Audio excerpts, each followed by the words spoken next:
बताइए कौन से केस में किया जाए? केसेस तो खैर बहुत सारे हैं, क्योंकि 3 साल से रजीम चेंज के बाद पीटीआई को इस पीडीएम की हुकूमत से फिक्स करने की कोशिश की गई है, लेकिन पीटीआई है जो खान साहब का साथ कभी भी नहीं छोड़ेगी और ना हम कभी खान साहब का साथ छोड़ेंगे। 3 साल से केसेस के अंदर जो है हर रोज़ कोर्ट के अंदर पेश होते हैं। न रमज़ानुल मुबारक में कोई दिन मिस होता है, न छुट्टियों में कोई दिन मिस होता है, न सर्दी गर्मी में। हर रोज़ यहाँ पीटीआई के जो वकला है वो पेश होते हैं हमारे साथ, और हमारे वर्कर्स, कारकुनान, ख़वातीन, बुज़ुर्ग और नौजवान, हमारे लीडर खान साहब, हम सब के ऊपर हर रोज़ के नए केसेस होते हैं, क्योंकि शहबाज शरीफ, नवाज शरीफ ज़रदारी सियासत में खान साहब का मुकाबला नहीं कर सके। तो लिहाजा उन्होंने सोचा कि यही एक तरीका है कि किसी तरीके से पॉलिटिकल विक्टिमाइजेशन की जाए। आज भी 2 केसेस भी मेरे लॉयर मेरे साथ खड़े हैं, 2 केसेस में आर्गूमेंट दिए हैं। 3 साल पुराना केस है, वेट करें, आई होप कि इंशाल्लाह ये एक्विटल हो जाएगा, और होना भी चाहिए, क्योंकि ना हमने कोई जुर्म किया है, ना कोई गुनाह सरजद किया है। एक पाकिस्तान की एक जंग लड़ रहे हैं कि रूल ऑफ लॉ पाकिस्तान में होना चाहिए, सियासी लोगों को एक स्पेस मिलनी चाहिए कि वो अपनी सियासत कर सके। बाकी इमरान खान का साथ देना कोई जुर्म नहीं है, ये जुर्म तो फिर पूरी पीटीआई और हम सब करते रहेंगे, और इमरान खान जिंदाबाद और पाकिस्तान जिंदाबाद कहते रहेंगे। मैडम, पिछले 2 दिन से कुछ पीटीआई के वर्कर और जो लीडरशिप है उनको रिलीफ मिल रहा है, कहीं कोई डील तो नहीं हो गई है आज़म स्वाति के बयानिए के बाद? मसला है कि खान साहब डील देने को तैयार नहीं है ना। अगर खान साहब आपके सामने बेगुनाह जेल के अंदर बैठे हुए, उनकी बेगम साहब है भी, उनकी बहनों के साथ जो परसों तरसों सलूक किया गया कि वो खान साहब को सिर्फ मिलने जा रही थी और उसके बाद पुलिस उनको उठा के वीराने में जाके छोड़ के आ गई है। बारिश हो रही थी, आंधी थी, और पूरी पाकिस्तान तहरीक इंसाफ के तमाम लोगों के FIR के अंदर जो है वो इस वक्त लगाया हुआ है। तो कौन सा रिलीफ? 3 साल के अंदर सबको पता है कि तमाम केसेस झूठे हैं, तमाम केसेस बोगस है। नफ़रत पे, ज़ाती बुग़्ज़ पे, अनात पे पीडीएम की तरफ से वो जो है वो बने हुए हैं, कोई ग्राउंड ही नहीं है। ये जितने मुकदमे में सब के सब झूठे हैं, कोई ग्राउंड ही नहीं है। सिर्फ एक ही ग्राउंड है कि क्योंकि इमरान खान की पॉपुलैरिटी का, इमरान खान की क्रेडिबिलिटी का, इमरान खान की लीडरशिप होने का और इमरान खान के वोट बैंक का ये पीडीएम की हुकूमत मुकाबला नहीं कर सकती, इसलिए केसेस बना दी है। रिलीफ कौन सा रिलीफ आज तक हमें मिला है? हर रोज़ इंसाफ का दरवाज़ा, कोर्ट का दरवाज़ा खटखटाते रहते इस उम्मीद पे कि शायद किसी दिन इंसाफ मिल जाए। देर है कोई बात नहीं है, लेकिन पाकिस्तान से उम्मीद है, इन्हीं जजों से, इन्हीं कोर्ट से उम्मीद है कि ये बोगस केसेस इंशाल्लाह ख़त्म होंगे। अगर रिलीफ मिलना होता तो पहले दिन मिल चुका होता। अगर रिलीफ मेरे लीडर खान साहब ने लेना होता तो पहले दिन नवाज शरीफ की तरह 150 के स्टाम्प के ऊपर जो है वो प्लेटलेट्स गिरा के मुल्क से जा चुके होते हैं। वो तो अभी भी सैरे कर रहे हैं। बेलारूस के अंदर पूरा टब्बर मौजूद है। वो जैसे मजाकत सब कहते हैं कि ये मैं हूँ, ये मेरी वालदा है, ये मेरा बाप है, ये मेरा भाई है, ये मेरी बेटी है, ये मेरा चाचा है, ये मेरा मामा है, और ये हम पाकिस्तान से पूरा टब्बर पाकिस्तान के पैसों पे ऐश करने बेलारूस आया हुआ है। तो वो तो सारे के सारे ऐश करें, लेकिन पाकिस्तान तहरीक इंसाफ इस वक्त कोर्ट कचहरी का मुकाबला करी है। उम्मीद यही है कि इंशाल्लाह इंसाफ भी यहीं से मिलेगा। देर है कोई बात नहीं है। मैं भी आज अपने दोनों केसेस में इक्विटल पहले से बहुत सारे लोगों का हो चुका है, क्योंकि ये झूठे केसेस हैं। इस उम्मीद पे है कि इंशाल्लाह मेरा केस भी ये ख़त्म हो जाएंगे, और बाकी भी जो 9 मई के केसेस हैं वो भी ख़त्म होंगे, क्योंकि 9 मई के केसेस में भी जो लोग इन्वॉल्व थे, जिनको कहा गया था कि ये एंटी स्टेट थे और उन्हें मुल्क के साथ जो है वो गद्दारी की थी, उनमें से तो कोई वज़ीर है, कोई मुशीर है, कोई मिनिस्टर है, और उन सब की सियासत चमक रही है। वो सब पीडीएम का हिस्सा है, पार्लियामान का हिस्सा है, सेनेट का हिस्सा है, क्योंकि उन्होंने खान साहब का साथ छोड़ दिया।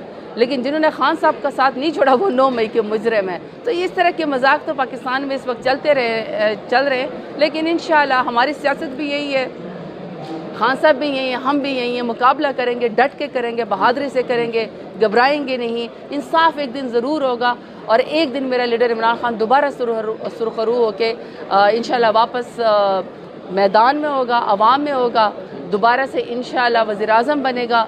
ये छोटी मोटी जो हम हर रोज़ सुबह दहशतगर्द बना के पेश किए जाते हैं, बल्कि कल हमने एक कोर्ट की प्रोसीडिंग में जज साहब के आर्गूमेंट्स पढ़े कि ATC कोर्ट जब 90 की दहाई में बनाई गई थी, अभी मौजूदा हालात में 97% दहशतगर्दी की अदालत में सियासी जो है वो वर्कर, उनके ऊपर मुकदमे, सिर्फ 3% असल मुजरमों के ऊपर है। तो ये मुझे और आप सबको सोचने वाली बात है कि पाकिस्तान में सियासी कारकुनान के साथ PTI के साथ क्या हो रहा है। मैडम, आपका बड़ा अहम सवाल है, बिल लाया जा रहा है जी जी, तो وہ کیا بل جو بولا؟ لایا جا رہا ہے علیم گنڈا پور اس پہ واضح ہے کہ وہ بل آنا چاہیے اور ایم پی ایس کو بھی وہ راضی کر رہے ہیں اور تاثر دیا جا رہا ہے کہ وہ ایم پی ایس کو بڑی بڑی آفر بھی کر رہے ہیں کہ آپ اس میں جو ہے ووٹ دیں. لیکن کل سے پاکستان تحریک انصاف کے کارکنان اور ورکر سوشل میڈیا ایکٹیوسٹ اس پہ بولتے ہوئے اس کے خلاف نظر آتے ہیں. آپ کا پارلیمانی لیڈر ہیں جو ایم این ایز ہیں ان کا اس پہ کیا موقف ہے؟ آپ یہاں جتنے بھی لوگ کھڑے ہیں میرا سوال ہے کسی نے مائنز اینڈ منرلز والا یہ جو بھی بل آ رہا ہے کے پی کے گورنمنٹ کے اس اسمبلی میں لے ہونا ہے ابھی تو کسی کے پاس اس کا ڈاکومنٹ ہے؟ ہمارے پاس بھی نہیں ہے. سو جو چیز ابھی آئی ہی نہیں ہے اس پہ پہلے سے ایک دوسرے کو غدار کہنا, اس پہ پہلے سے یہ کہنا کہ فلاں کہ اس کے اوپر جو ہے وہ ہم نہیں ہونے دیں گے.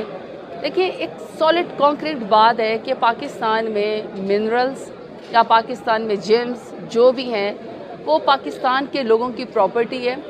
سوئی گیس جس طرح سوئی کے مقام سے نکلتی ہے بلوچستان میں, بلوچستان کے لوگوں کو اس کی رائلٹی ملنی چاہیے نہ کہ سرداروں کو.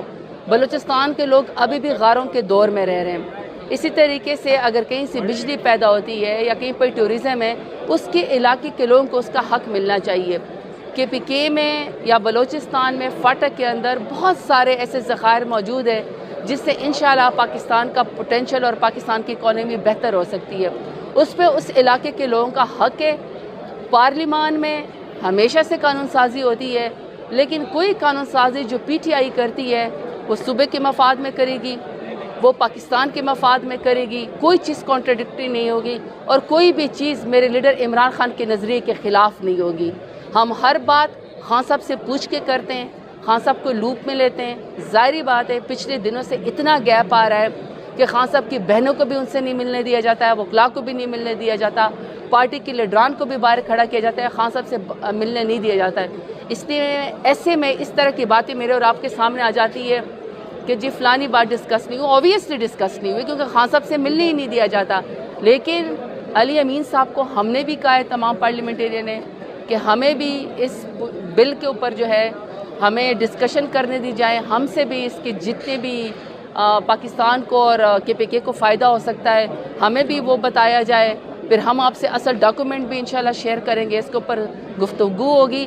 لیکن یہ شیورٹی ہے کہ نہ کے پی کے لوگوں کو اس سے نقصان ہوگا انشاءاللہ, نہ پاکستان کو کوئی نقصان ہوگا, اور کوئی بھی بات ہم سب خان صاحب کی اجازت کے بغیر نہیں کر سکتے. اس کی وجہ ہے, اس کی وجہ یہ کہ خان صاحب جو پاکستان کے مفاد کو عزیز رکھتے ہیں, عوام کے مفاد کو عزیز رکھتے ہیں, خان صاحب جب بھی بات کرتے ہیں اپنی ذات کے لیے, اپنے خاندان کے لیے کوئی ریلیف نہیں مانگتے ہیں, وہ ہمیشہ پاکستان کی بات کرتے ہیں. تو یہ جو مائنز اینڈ منرلز یہ جو بھی بل ہوگا اس کے اوپر انشاءاللہ کبھی بھی کوئی کانٹراڈکٹری کوئی چیز ایسی نہیں ہوگی جس سے پی ٹی آئی کو, عوام کو, کے پی کے کو اور پاکستان کو خدا نخواستہ کوئی نقصان ہوگا. ایسی کوئی چیز نہیں آئے گی. تو انشاءاللہ آپ سے مسودہ بھی شیئر ہوگا. علی امین صاحب بھی جب یہ اس میں کے پی کے اس میں اسمبلی میں لے ہوگا تو اس کے اوپر گفتگو ہوگی, اس میں جو مائنس پلس ہوگا وہ آپ کے سامنے ہوگا, اور بہترین جو انشاءاللہ مسودہ ہوگا وہی ہوگا اور جو خان صاحب کی اجازت سے ہوگا انشاءاللہ. گھبرانا بالکل نہیں ہے. جی بلکہ میں آج اپنے وکیل صاحب کا بھی بہت زیادہ شکریہ ادا کرتی ہوں, بلکہ پوری ٹیم کا, کیونکہ آج انہوں نے اتنے اچھے دلائل دیے ہیں. امید تو مجھے یہی تھی کہ انشاءاللہ فوراً ہی میرا کیس ختم ہو جائے گا, اور میں اس امید کے اوپر ہوں, اس لیے میں جو ٹیکنیکل چیزیں ہوں وہ میرے لائر زیادہ بہتر سمجھتے ہیں تو میں ان کو دیتی ہوں. جی